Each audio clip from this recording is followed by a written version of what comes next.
Aabot sa halos 100 kahon ng mga karagdagang dokumento ng mga kontratistang sangkot sa maanumalyang flood control projects isinumite ng PNP-CIDG sa Independent Commission for Infrastructure. May umarangkadang balita si JM Pineda.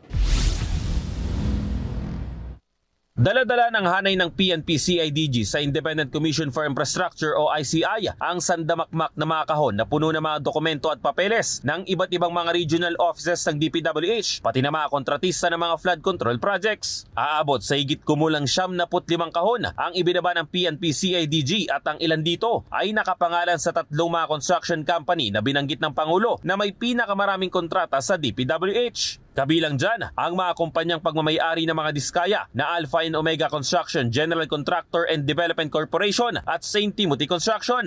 At mga dokumento naman ng Sunwest Incorporated na iniugnay naman kay dating Congressman Saldico. Yung PNP pumunta sa amin ngayon, no? And nag-submit sila ng 95 boxes na in connection with 28 alleged ghost projects that we've asked for them to look into and collate documents that we need for our case build-up. We will review the documents right now and determine kung ghost projects nga talaga yan. And then once kung talagang determined as ghost projects, we will refer the matter like what we do. Posible naman umano na madagdagan pa ang asunto ng Sunwest Incorporated dahil sa mga dagdag pang mga dokumento na nakarating sa komisyon. Yes, as long as there are ghost projects, regardless kung sino man ang mga kontratista niyan, no, sasama namin sa aming referral. Dagdag pa ng ICI, hindi lang sa iilang lugar nakatutok ang mga dokumentong ipinasa ng PNP. Iba-iba. It's all around, it's nationwide kasi wala na nga kami pinipili.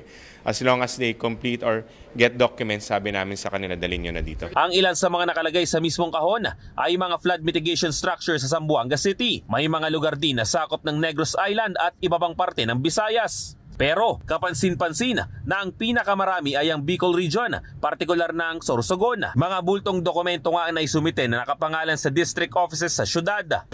That's very good. Okay. Ikinatuwa naman ng komisyon na may mga naaresto ng mga sangkot sa flood control projects na galing sa una nilang rekomendasyon kung saan kasama nga dito si former Congressman Saldico. Ako si JM Pineda ng PRTV News, nagseserbisyo para sa Pilipino.